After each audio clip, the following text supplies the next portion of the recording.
masih ada beberapa hal yang kita bahas setelah ini. Kita sampai pada Fathu Makkah, ya. Nah, Quraisy ini, teman-teman, itu melakukan pelanggaran yang fatal. Ya. Fatalnya itu adalah mereka ini memberikan bantuan, yaitu kuda, persenjataan, prajurit kepada sekutunya. Jadi sekutunya Quraisy itu Bani Bakar. Ya, jadi Bani Bakar ini bersekutu dengan Quraisy. Quraisy memberikan bantuan kuda, persenjataan, dan prajurit kepada mereka untuk menyerang Khuza'ah. Sementara Khuza'ah ini termasuk sekutunya kaum muslimin, sehingga Bani Bakar melakukan serangan secara mendadak kepada Bani Khuza'ah ini, ya, sehingga mereka pada akhirnya meminta bantuan kepada kaum muslimin di Madinah, ya, pada saat itu. Sehingga kata Ibnu Ishaq, ya, Bani Bakar ini memang mereka mendesak Khuza'ah, ya, kemudian mereka menyerang mereka habis-habisan. Nah, ini dalam As-Sirah Nabawiyah, ya, kita menemukan ini. Sehingga yang dilakukan Quraisy ini pelanggaran dari perjanjian Hudaybiyah, ya, bahwa ini sudah pelanggaran, ini penindasan kepada sekutunya kaum muslimin, sehingga Quraisy ini membahayakan konsistensi dan kredibilitas mereka. Kenapa? Karena ini sudah kemudian menjadikan mereka melanggar perjanjian yang sudah disepakati. Bukankah dulu kita bahas bahwa memegang janji ini termasuk karakter bangsa Arab? Mereka tuh sangat memegang janji-janji mereka, ya, sehingga kemudian ketika mereka melanggar ini, maka kredibilitas mereka ini terancam di tengah-tengah bangsa Arab. Sehingga teman-teman sekalian, sebagian riwayat itu mengisyaratkan bahwa Rasul Shallallahu Alaihi Wasallam ini mengirimkan pilihan bagi mereka. Untuk apa? Menyerahkan tebusan bagi orang-orang yang terbunuh dari kalangan Khuza'ah, ya, atau mereka harus melepaskan persekutuan mereka dengan Bani Bakar ini, ya, atau perang, ya, atau perang. Mereka enggak memilih menyerahkan tebusan atas orang-orang yang terbunuh dari Bani Khuza'ah, ya. Mereka juga tidak mau melepaskan persekutuan mereka dengan Bani Bakar. Mereka memilih perang, ya. Akhirnya mereka menyesal ketika mereka memilih perang. Akhirnya mereka kirimlah Abu Sufyan ke Madinah untuk memperbaharui isi perjanjian, ya, isi perjanjian Al-Hudaybiyah ini. Tapi kemudian dia gagal, ya, dalam Ibnu Hajar dalam Matalib Al-Aliyah, Muhammad bin Abbad bin Ja'far dengan sanad yang sahih dalam itu dari kitab Fathul Bari juga, ya, bahwa dia gagal untuk memperbaharui isi perjanjian Hudaybiyah ini, sehingga Rasul Shallallahu Alaihi Wasallam membagi tahu atau memberitahu, mengabarkan kepada sahabat-sahabatnya, tapi yang diberitahu ini hanya sahabat-sahabat yang terdekat saja, ya, untuk mengabarkan tujuan terbesar pada saat itu, yaitu Fathu Makkah, penaklukan kota Makkah. Nah, Nabi ini menginginkan agar berita ini tetap rahasia, jangan dia bocor, gitu ya, jangan ada yang tahu, ya, karena Quraisy ini biar mereka berada pada kondisi tidak siaga untuk berperang, ya. Jadi beliau minta bantuan dari kabilah-kabilah di sekitar Madinah, ya, suku Aslam, Ghifar, Mazina, Juhaina, ya, suku Ashja dan Sulaim, untuk kemudian bersama dengan Nabi Sallallahu Alaihi Wasallam. Sehingga dalam Ibnu Sa'ad dalam At-Tabaqat menyebutkan jumlahnya 10.000 prajurit, ya. Ini Masya Allah, ya, ini dari Sulaim, dari Al-Mazina, ini banyak sekali. Ini kaum muslimin ini kan berarti jumlahnya sangat signifikan. Pertumbuhan pasukannya ini sangat luar biasa. Ini dibandingkan dengan perang Badar itu dulu jauh 300, sekarang 10.000, Masya Allah, ya, Masya Allah. Sehingga kemudian ada saya sering dalam beberapa kali kajian ya, menyampaikan bahwa ada satu pengkhianatan kecil di sini, bukan kecil, besar juga sebenarnya ya, yang dilakukan oleh Hatib bin Abi Balta'ah, seorang sahabat Nabi SAW yang ikut di perang Badar. Dia menulis sebuah surat untuk membocorkan rencana Fathu Makkah ini kepada Quraisy ya. Jadi mengabarkan keberangkatan kaum muslimin ya yang hendak memerangi Quraisy pada saat itu. Jadi surat ini dibawa seorang wanita musyrikat, wanita yang sudah tua pada saat itu ya. Nabi dibocorkan pengkhianatan ini oleh Jibril alaihi salam. Masya Allah. Intelnya Nabi ini canggih ya, Jibril Allah ya. Sehingga Nabi itu mengutus Ali, Zubair dan Miqdad untuk menangkap wanita yang membawa surat ini ya, untuk membocorkan rencana Fathu Makkah. Itu di Raudha Khakh, itu berjarak 12 mil kalau tidak salah dari kota Madinah. Akhirnya dapatlah surat tersebut ya, Nabi SAW mengatakan, ma hadza ya Hatib, apa ini Hatib? Dia bilang, jangan menuduhku dulu ya Rasul, kata dia ya. Dulu aku ini anak angkat dari kalangan Quraisy. Aku bukan apa-apa bagi mereka, katanya. Ya, sedangkan orang-orang yang bersamamu ya Rasul dari kalangan muhajirin, mereka ini punya kerabat yang kemudian bisa melindungi keluarga dan harta. Ya, sementara aku tidak memiliki kerabat untuk melindungi keluargaku di Makkah pada saat itu. Maka aku melakukan ini bukan karena aku ini murtad dari Islam, tapi semata-mata dia ini ingin melindungi keluarganya.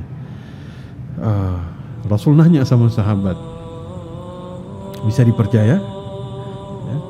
Waktu itu Umar bin Khattab berkomentar.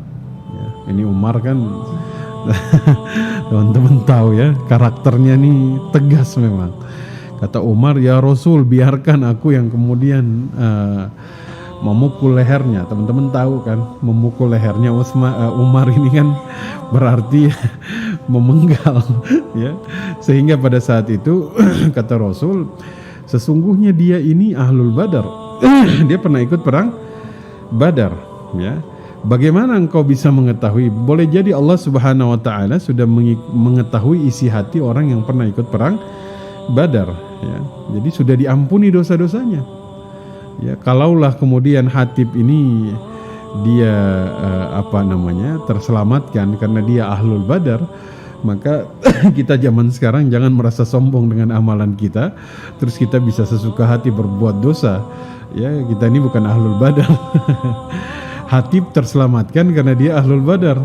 Ya, dosanya sudah diampuni. Ya, kalau kita nih ahlul ya, maka jangan kemudian ini ya. Akhirnya Hatib ini lagi-lagi kita menemukan mukjizat Nabi SAW yang mengetahui pengkhianatan dari Hatib bin Abi Balta'ah ini, sehingga kemudian bisa dicegah ya.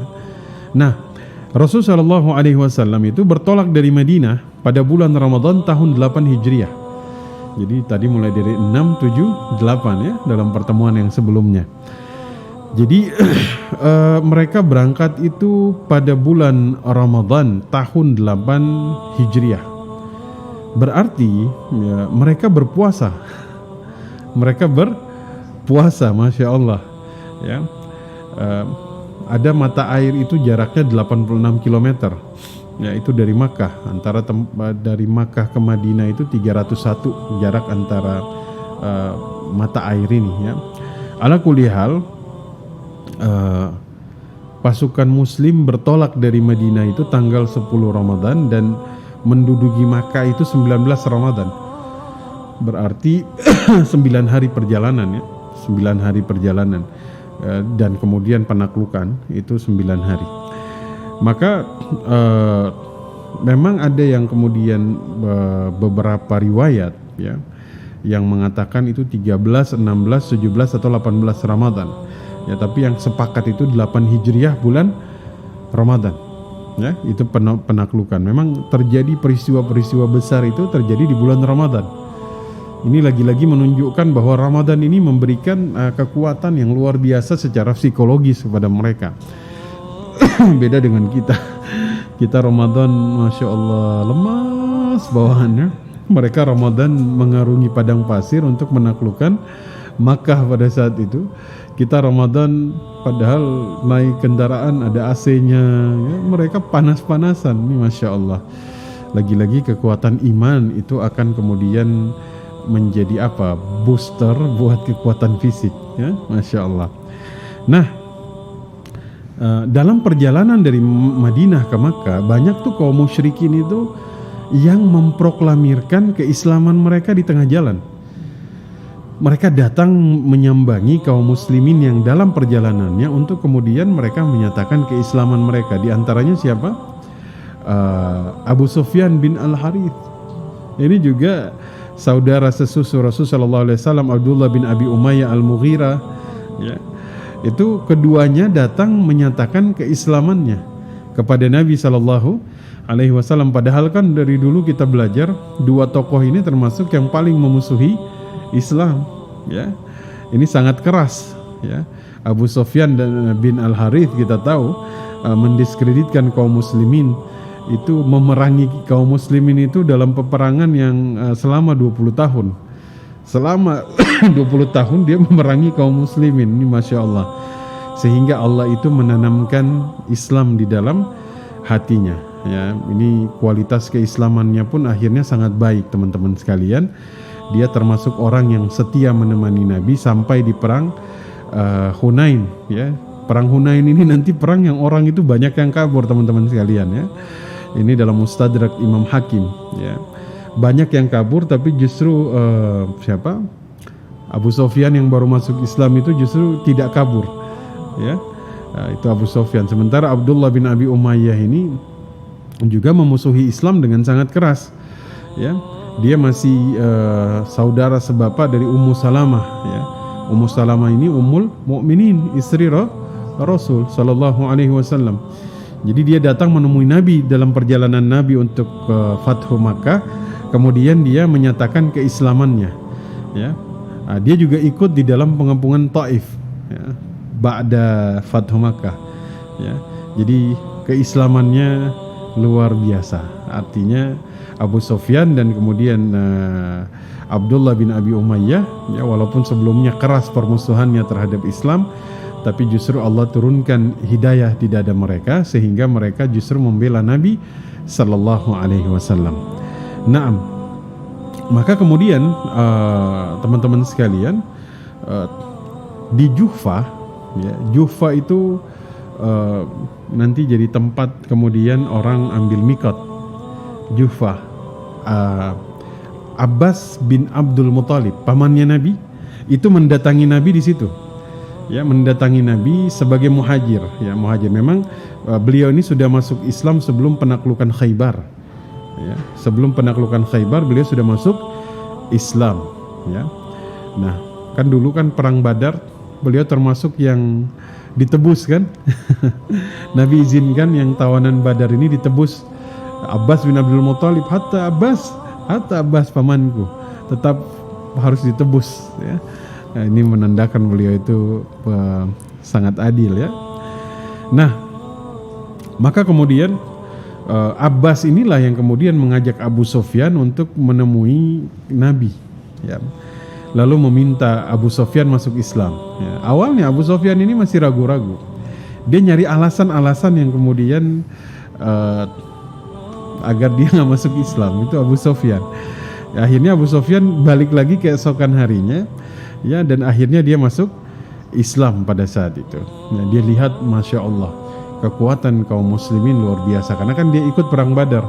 Dia tahu waktu itu mereka 300 orang, sekarang Masya Allah kekuatannya luar biasa, 10.000 orang, ya. Maka kemudian dia memutuskan untuk masuk Islam. Nah, pada saat itu memang pasukan itu dibagi oleh Nabi. Ada pasukan Ansar, ada pasukan Muhajirin. Ansar itu dipegang oleh Sa'ad ibnul Ubadah, Itu Sa'ad ibn Ubadah. Ya. Dia waktu lagi menginspeksi pasukan, dia melewati Abu Sufyan. Ya. Dia berkata pada saat itu, hari ini hari pembantaian.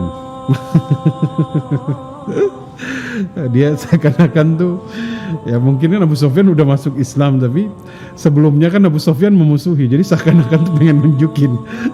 Abu Sufyan ngadu sama Rasul, ya maka Rasul bilang enggak, Sa'ad berdusta katanya, maksudnya karena dia bilang hari ini adalah pembantaian dan dihalalkannya Ka'bah katanya. Kata Rasul enggak, justru hari ini adalah hari di mana Ka'bah itu diagungkan. Ya, maka kemudian sampai Rasul itu mengambil panji dari tangan Sa'ad, memberikannya kepada Qais. Qais ini anaknya. Ya, sehingga Sa'ad ini minta lagi kepada Rasul, ya Rasul tolong diberikan lagi. Ya, lalu beliau pun mengambil lagi dari Qais anaknya ini. Ya, ini kita temukan dalam Ibnu Hajar Al-Mukhtar Az-Zawaid Al-Bazar. Dikatakan bahwa riwayat ini sahih. Nah, maka kemudian Nabi SAW itu membagi menjadi 3 kelompok. Ya, ketika kemudian pasukannya ini bergerak menuju kota Makkah, teman-teman ya. Sayap kanan, sayap kiri, dan tengah. Khalid bin Walid memimpin sayap kanan. Zubair ibnul Awwam di sayap kiri. Abu Ubaidah memimpin pasukan yang berjalan kaki. Ya, panji Rasul itu warnanya hitam. Brigadenya itu warnanya putih. Ya, dalam Sunan Ibnu Majah ini disebutkan. Ya, ini luar biasa. Ini jumlah pasukan itu, Muhajirin itu 700, Ansar 4000, Bani Sulaim 400 orang, Juhaina 800 orang, Bani Ka'ab bin Amr 500. Wah, pokoknya kekuatannya besar lah. Quraisy ini akhirnya mengumpulkan kabilah-kabilahnya ya untuk bersama-sama menyambut pasukan ini agar mereka bisa berperang ya untuk menjaga gengsinya Quraisy. Ya. Ini kalau mereka nggak menang habis. Kalau mereka nggak menang habis ya. Maka kemudian mereka mengumpulkan pasukan ya. Pada saat itu pasukan kaum muslimin itu masuk menerobos hingga ke Safa. Ya, maka kemudian pada saat itu nggak ada seorang pun yang kemudian menampakkan dirinya di situ. Kata Rasul Shallallahu Alaihi Wasallam, ya itu ketika mereka masuk kota Makkah, Khalid bin Walid masuk, semua masuk. Ya, pada saat itu terjadi pertempuran kecil.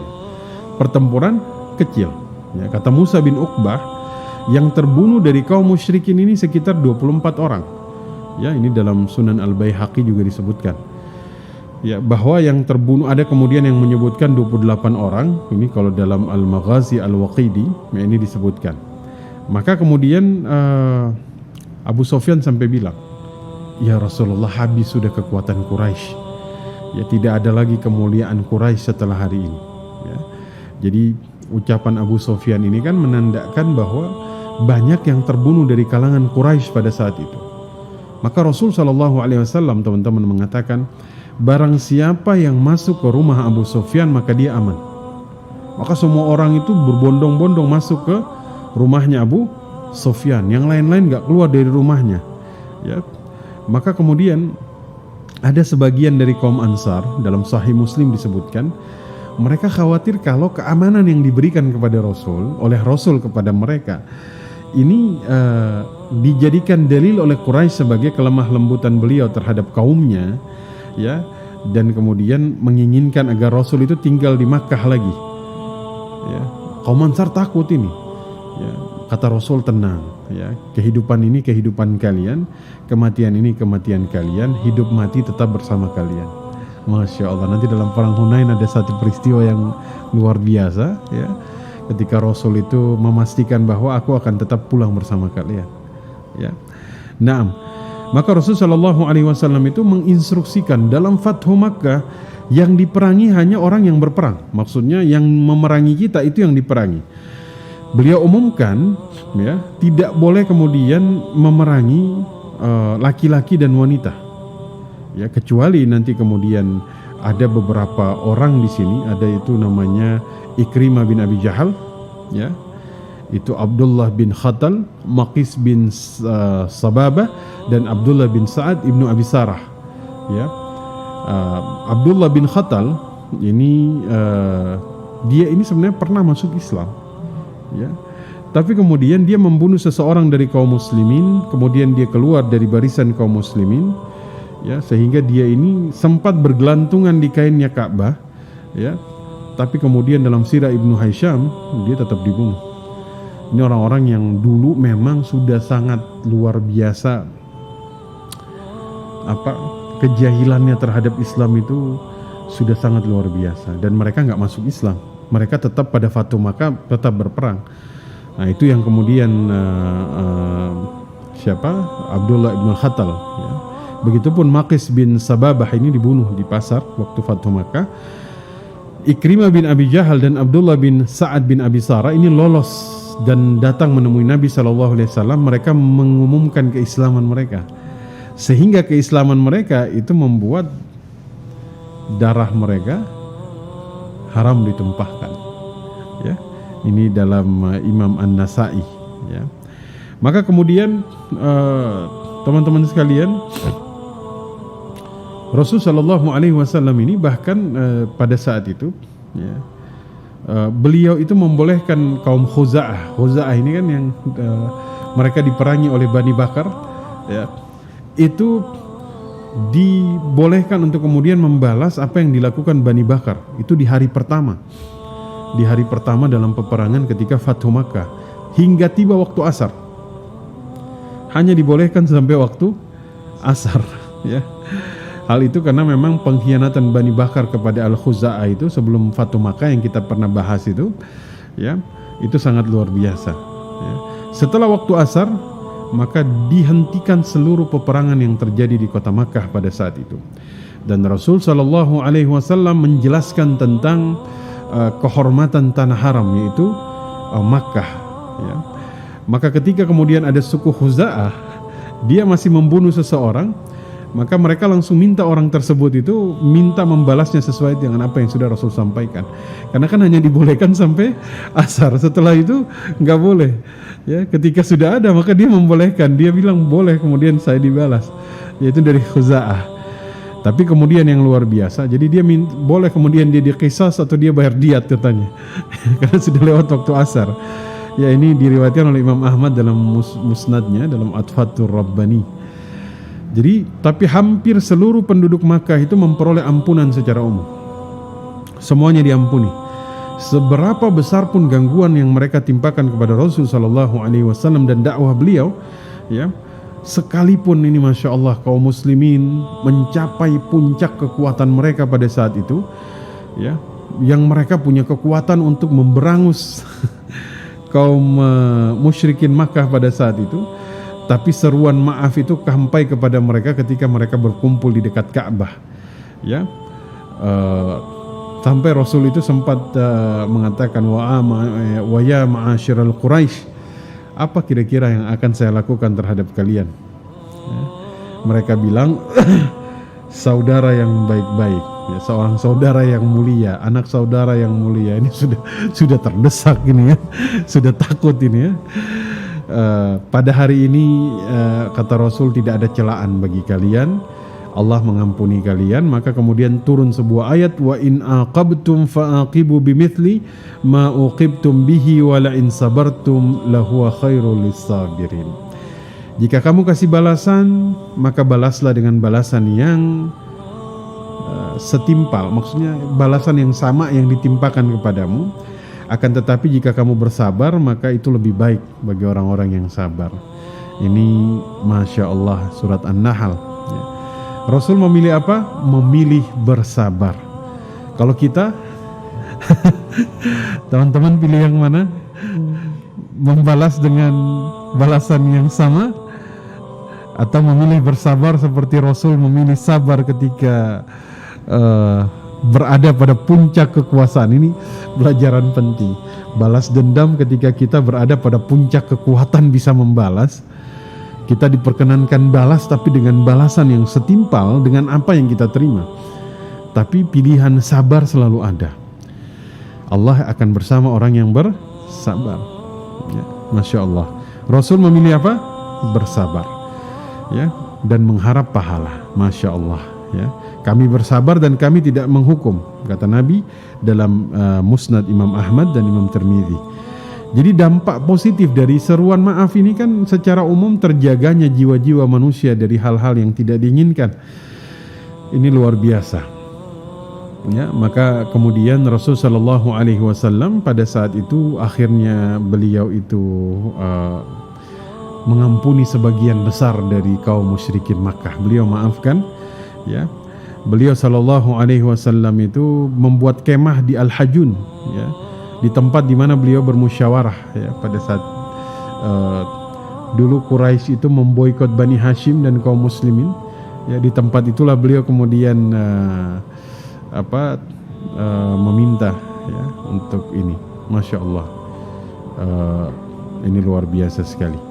Maka Rasul sallallahu alaihi wasallam, teman-teman sekalian, ya, beliau ini tidaklah memasuki kota Makkah, ya, seperti masuknya orang-orang yang sudah dapat kemenangan terus euforia kemenangan, tidak, ya. Beliau masuk kota Makkah dengan khusyuk. Kan kadang-kadang ada orang yang penaklukan itu kan masuk dengan, wah, Romawi kalau sudah menaklukkan satu kota kan masuk dengan huru-hara. Tapi Rasul sallallahu alaihi wasallam dengan khusyuk, tidak ada dendam dan tidak ada kesombongan. Ini sebagai tanda terima kasih syukur kepada Allah Subhanahu wa taala atas segala nikmat sambil membaca surat Al-Fath. Fatham mubinah. Inna fatahna. Nah, ya. Ini dibaca berulang-ulang kali, ya, dalam Sahih Bukhari. Ya, beliau baca di atas kendaraannya. Bahkan ketika beliau bertawaf mengelilingi Ka'bah, ya, beliau itu membaca bacaan, ya. Masya Allah. Ya, beliau jelaskan kehormatan kota Makkah, ya. Kemudian beliau perintahkan para sahabat menghancurkan berhala-berhala. Itu dihancurkan pada saat Fatu Makkah. Membersihkan Baitul Haram dari berhala-berhala yang jumlahnya itu ada 360 lebih. Itu dihancurkan, ya. Beliau pukul dengan busur panahnya, itu dihancurin hari itu, ya. Wa qul ja'al haqqu wa zahaqal batilu innal batila kana zahuqa. Yang benar datang, yang batil telah lenyap. Itu dibacakan, ya. Waktu dihancurkan berhala-berhala itu, ini ayat yang dibacakan, subhanallah. Wa qul ja'al haqqu wa zahaqal batilu innal batila kana zahuqa. Ya, ini Masya Allah, luar biasa. Ya, ada 360 berhala, ya. Masya Allah. Semuanya dihancurkan, ya. Kemudian beliau masuk ke dalam Ka'bah. Setelah kemudian beliau sholat 2 rakaat di dalam, ya, beliau keluar, beliau panggil Utsman bin Talha untuk memberikan kunci Ka'bah kepadanya. Ya, kain penutup Ka'bah di masa jahiliyah disimpan oleh Bani Syaibah, ya. Kemudian Rasul mencium Hajar al-Aswad. Beliau berkeliling Ka'bah, teman-teman, mencium Hajar al-Aswad, bertahlil, bertakbir, berzikir. Kemudian beliau pada saat itu luar biasa, ya, menjelaskan keutamaan kepada para kaum yang ada di kota Makkah. Ini Masya Allah, ya. Ini Khalid bin Walid itu diutus ke Nakhlah untuk menghancurkan berhala Uzzah yang ada di sana, ya. Itu Khalid menghancurkan. Amr bin As ke Suwa untuk menghancurkan berhala milik Khuzail, dia hancurkan. Sa'ad bin Zaid al-Ashhali ke berhala Manat, itu ada di Mushallal, ya, ada di antara Makkah dan Madinah, itu juga dihancurkan, sehingga lenyaplah pusat paganisme yang ada di kota Makkah, di tanah Arab. Ini Allah sebutkan dalam Al-Quran, afara'aitumul lata wal uzza, apakah kamu tidak melihat bahwa menganggap Lata dan Uzza ini, Manat yang ketiga, ini penaklukan kota Makkah, turun surat An-Nasr, idza jaa nasrullahi wal fath, ya. Ini Masya Allah.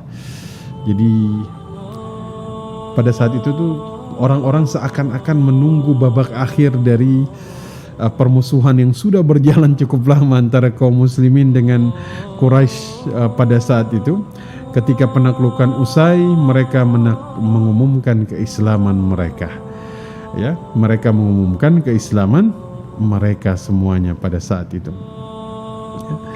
Jadi luar biasa sekali ya, Rasul berpidato beberapa kali di kota Makkah pada saat itu.